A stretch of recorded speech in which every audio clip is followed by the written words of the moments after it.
Batman 101. Classes in session. Open your books. We'll be studying the art of Batmaning today. So yeah, what do we have here? We have Tynion the Fourth, writing with Gilliam March on art.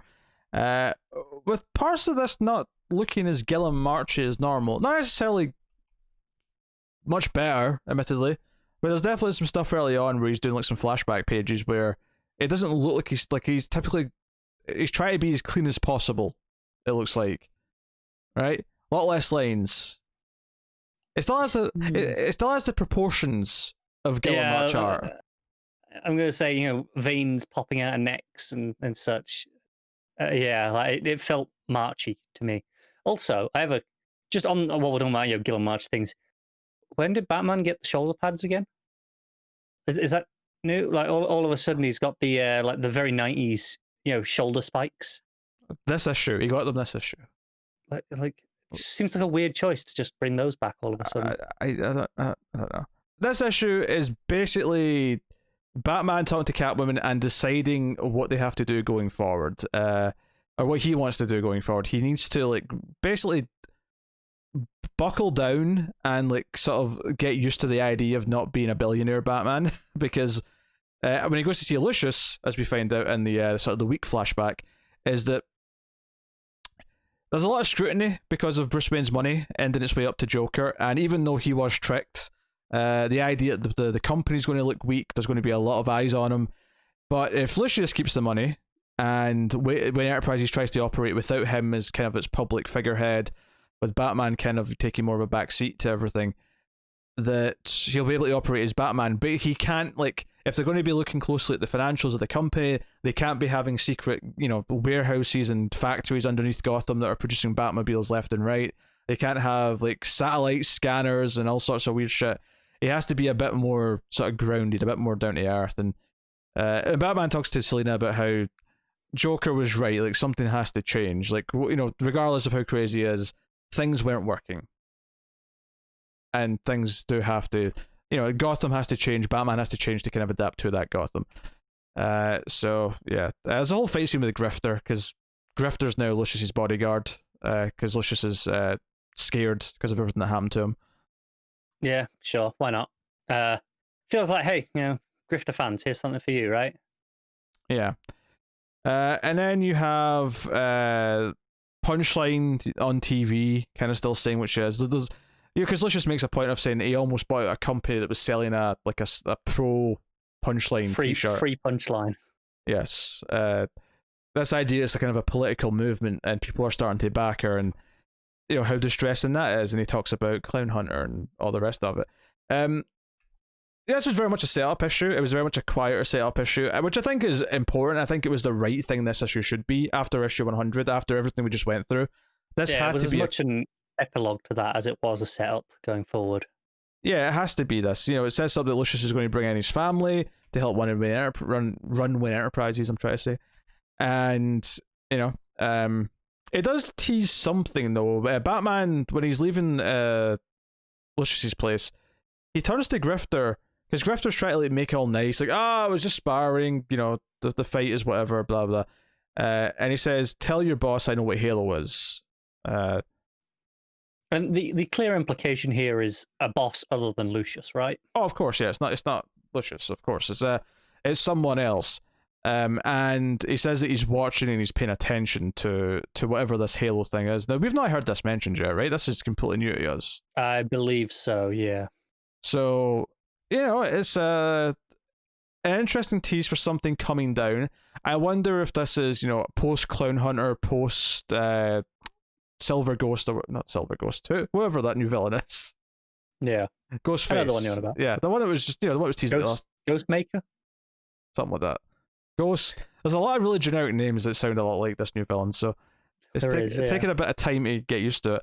I will say, though, that page where he says that to Grifter and flies off, I won't say that I like the art in it, because it's still got the Gilliam March face. But I do kind of like the bottom half of it, the concept of that, where he's kind of he's grappling away and there's lightning in the sky and Grifter's on the roof looking down at him. I think it's probably more the colouring than anything that I like, but it's just, I don't know. No, I agree. The green is an interesting choice, right? Yeah, it's got that sort of greeny, almost aqua color. Yeah, it's not your traditional lightning bolt sort of color that you'd usually see on these pages. It makes it stand out a little bit more. I do think there's a coloring choice here that makes it interesting. Yeah.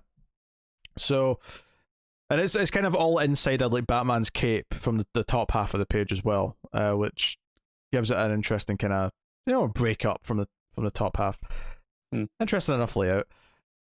I think what's maybe something I'm enjoying here, although I will point out that there's at least one gratuitous ass shot in Catwoman here towards the end of the book. For no reason other than just we framed it this way where it's her ass in the foreground as she's talking to Batman. I think there's at least two I can think of. Is there a second one? I don't remember a second one, but there's one in particular. Yeah. It's 2 pages after the him coming off the roof. But they're basically, what I liked about this is they're talking about like, okay, you have to like rebuild Gotham, and you're about to tell me that we can't be a thing in that time. You have to stay focused. And she essentially says, look, I'll give you a year, right? Or he says to her, I'll give me a year. I don't know who brings it up first, but they basically say that in a year we'll come back and we'll actually figure out a way in how we're going to work as a couple. And I think it's interesting to me that Tynion didn't just drop the idea of them trying to be in an active functioning relationship, because it's something that I kind of expected after King's Run. Whoever was going to take the book was just going to be like, Catwoman kind of back to the status quo, she's kind of an ally but kind of not, and we're going to forget about the marriage. That would have been the worst case scenario for sure. This doesn't feel like that much better to me. Like to me, exploring that is what was exciting about the outcome of this stuff. And now it's like, well, maybe in a year. Oh, God damn it! It's going to be so long till we see this stuff. I'm that's the stuff I'm interested in seeing in the main book. In the present day, like, I know we're going to get the Batcat book that will have a lot of their relationship, but I want to see, in the here and now, present day continuity, how does it work? And this kind of feels an easy out almost for the time being. It is, but I mean, the fact that they're actually putting this timer on it, does this not like say to you that Tynion does have a plan, whatever it may be? I mean, maybe the plan isn't that satisfying, we don't know, but does it not say that he does plan on doing something after he's went through a few more arcs? I would say it's very possible that he does, and I'm not going to say that absolutely he does not have a plan. I would not dare to presume that. If anything, I would say that this is more about letting her go off into her own book and not having to worry about it matching up with what Batman's doing. Quite possibly, and maybe it's from editorial doing that. And I would say, to me, this didn't, it didn't feel inherently like Tynion having a plan. It felt more the opposite to me, in that he kind of got put on this book, extended, last minute of, hey, we need you to stay on and do some more stories. A year in comic time does not translate to a year of in our world, a year of stories. So we could still be 2 years down the line, and oh, hey, I guess that year's finally up. It feels to me potentially like Tynion's putting this, hey, I don't need to worry about this in my run. I can leave it for the next writer to take up. Potentially, I'm not saying that's what he's doing. Wait, I mean, it could be a year in real time, it could not be. It tends to actually go back and forth on that stuff. It does. New 52, notoriously, I think, was actually supposed to be about. I think it was, but that's New 52 and then Vertigo stuff tend to be the exception to the rule, rather than this a year here. I don't take that to mean a year. No, I was going to say the opposite. New 52 was only meant to be like a year in real time. Oh, was it? Yeah. Because I remember towards the end, like someone referenced something. I think it was Supergirl referenced like landing like only like 10 months ago on Earth. That it was like, wait, what? Oh, okay. So I remember being surprised by that at the end of that, but sometimes it seems to go back and forth. Where sometimes you feel like, yes, it's very decompressed, so like 5 years in the real world is like 1 year in comic book time. But then sometimes when they say a year in the comics, they're actually saying that because they mean it. They mean like in a year we're going to get to something. No, I'm not saying that is here. And when I say, do you think he has a plan? I don't necessarily think he actually. When I say he has a plan, I'm more just saying that he plans to do something with it, not that he has an actual plan mapped out for this is exactly what he's going to do. I think that it's very possible that you are right here, and that's why I don't want to like come down like I'm not arguing that you're wrong, but that wasn't my gut instinct. My first thought when I read this was, oh, it's a year. He can kind of shove that off to the side, and that can be the next writer's problem. It was how it came across to me. That's not to say that that's what will happen, though. Yeah, I think the fact that they're even talking about it and addressing that that's still a part of continuity is a little commendable, because I'm so used to new writers and new runs just kind of ignoring whatever came before as best as they can. This felt them actually saying that they're still actively trying, because maybe the reason why it surprised me a little bit is because while she's been there and she's been a part of Joker War and she was obviously still playing in characters to what we knew her as from before, I never really felt like it was really talking about them as a couple or talking about it. Almost felt like, okay, we're keeping where their characters were at the end of that run without actually really talking about why they were that way, or if there's any going to be any. So it almost felt like it was in limbo, almost like, okay, they're kind of stuck in this state and we're advancing beyond that. Them actually talking about it here, and even though they never actually mentioned the wedding itself, them actually talking about, well, we're still trying to somehow figure out what we are and what we are going forward. That feels like, to me, it's acknowledging the wedding without actually talking about it directly and saying, saying the word wedding or saying the word marriage. It feels like, no, we almost did that thing. It didn't happen, but we still want something. We still clearly both want to be a part of each other's lives. So them even talking about it said something to me about the characters here that's been missing up until this point. Sure, yeah, I get where you're coming from for sure. By the way, I just went to the last page, just flicking through, and it does say next enter Ghostmaker. So Ghostmaker. There you go. But I think going forward, just in the short term, the Catwoman thing is the only thing I really dislike. At least in the short term, that's what I was looking forward to. The idea of, okay, we're doing a bit of a lo-fi Batman, as he says himself, is fun to me. Okay, he's going to be living in an apartment in the city rather than in the mansion. Mm-hmm.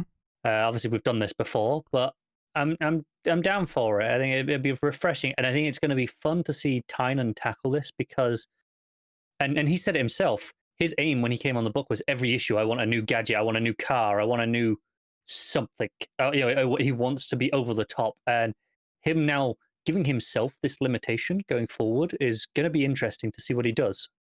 I think it's good because, well, it was funny that he kept finding new things to put in. It's not necessarily my favourite thing to do with Batman, is to say, oh, he's got an endless list of new things that... No, it's not my favourite element either, but I get that he was just having fun with it, and I can appreciate that. I wonder, just in a cynical sense here, I wonder if this new sort of more down-to-earth Batman is kind of like, not completely, but like, it's a little bit closer to the next movie version of Batman, and that he's going to be this, down and dirty, just fixing out his own car with his own homemade gadgets. Like, it's not going to be exactly that lo-fi. I'm sure he's still working with a lot of the tech that he had lying around and whatnot, but... yeah, no, I get where you're coming from. There's a line where Lucia says, if you break a car, you have to fix it yourself. Yeah. So I wonder if that's like a conscious effort so that by the time that movie comes out, which is still, quite, it's like 2 years almost still, because they pushed it back. Like, I just wonder if they want, anyone who checks out recent stories of Batman by the time we get there, if the Batman there is not too unrecognizable to anyone who's watched the new movie. It's possible. In the past, DC haven't been terribly conscientious about having things line up in that way. Maybe this is something that they should be doing. I think I like it in this case if they are doing this, because it's not that much. It's not. I think if they changed his outfit to look more like the movie outfit, and all of a sudden, like certain characters, like the Penguin started looking like Colin Farrell's Penguin, it would start to feel really weird and forced and whatever. I think this is a case where you're just taking one kind of key idea and you're just kind of like establishing that into our current Batman, continuity. You can still have that kind of grungy style of Batman that we've had before in the past in Batman comics. Yeah. It doesn't feel weird to be doing it again because, like I say, that's a take on Batman that we've gone back and forth on over the years. But maybe doing it now, while that's kind of in the zeitgeist, is maybe a smart thing to do. Maybe you're right. It's kind of like just having Maxwell Lord around in Wonder Woman when the new movie's supposed to be out. Yeah, they're not doing the same story of whatever's going on in that movie, yeah. I assume. I mean, obviously we haven't seen it, so I can't be 100% certain. I highly doubt liar. Yeah, I agree. Can't be 100% certain, but I'm pretty confident it's not that story. But just more, okay, they'll be recognizable characters if someone should go and pick up a trade. And this is not they'll be recognizable characters, but it'll be a recognizable style. Yeah, so... Yeah, it's some interesting things. So they end in this flirtatious moment where they're going to go to his new apartment and have sex. That's basically what she says at the end. Yeah. But no, I like that it's a downbeat issue. I like that it is just sort of establishing kind of what the new status quo is going to be. It really kind of feels like, well, he might have held some Joker stuff back from Joker War because he was expecting a shorter run. I do kind of feel like this new status quo of like, let's go back down to Earth, move into the city, sort of stop relying on trying to fill Alfred's role with someone else and just deal with the fact that I don't have an Alfred anymore. I feel like this part of the run is probably the new stuff, the stuff that he didn't initially come up with. This is like, okay, this is the new, maybe even the longer part of the run, because now it's like, well, how long is this run going now? So and this will be where we find out truly what Tan's like as a writer. Where I'm sure he played loose on other books in the past, but this is here where he had a story, he had an in and out, and then they were like, we need more. And this is where we can see what he can come up with more or less off the cuff. Like, okay, just right, you need to write Batman stories for the next year. What have you got? And then, okay, this will be, kind of make or break of his talent for me. If he can pull this off, I'll, be like, okay, going forward, I'll have a lot more faith in what he can do, even though I'm already a fan, if that makes sense. I think it's pretty safe to say that he's going to be on the book for a while, given that he's starting some big arc in March, which is apparently going to have a second book involved in some capacity. So, clearly, at the very least, I expect him to be on until about September or October next year is when I expect it to at least go till now. And bear in mind, it's double shipping still as well, plus potentially another book. That's a lot of issues still to come, right? Yeah, so there you go. What are you giving this issue, Batman? I'm going to give it a 7. I think it's perfectly solid. It doesn't go above and beyond. It's what it needed to be in the quieter downbeat issue. I think, though, some of the art holds it back from some of those quieter moments, feeling like it should. And, just kind of, I think the grifter fight holds it back a little bit as well. Like, oh, we needed the 6 pages of fighting in our Batman issue, where I don't think we really needed it. That's fair. I'll probably agree with the 7. I think I really like everything it's setting up. I'm loving the idea of the more back to basics approach. I kind of agree with the grifter fight, even though I did enjoy the tease moment where they're teasing something connected to grifter. No, that was a nice moment. And I did, and I'm just generally enjoying where they're going with everything. And I enjoy the seeding of the punchline stuff ongoing in the background. I like that kind of world building. Obviously, the art is the big thing for me that really takes it down a couple of notches. Like if this had even just a decent artist that I liked, it would probably be up a whole point at the very least, and maybe even higher if it was a really good artist. So, yeah, 7 out of 10 for me too.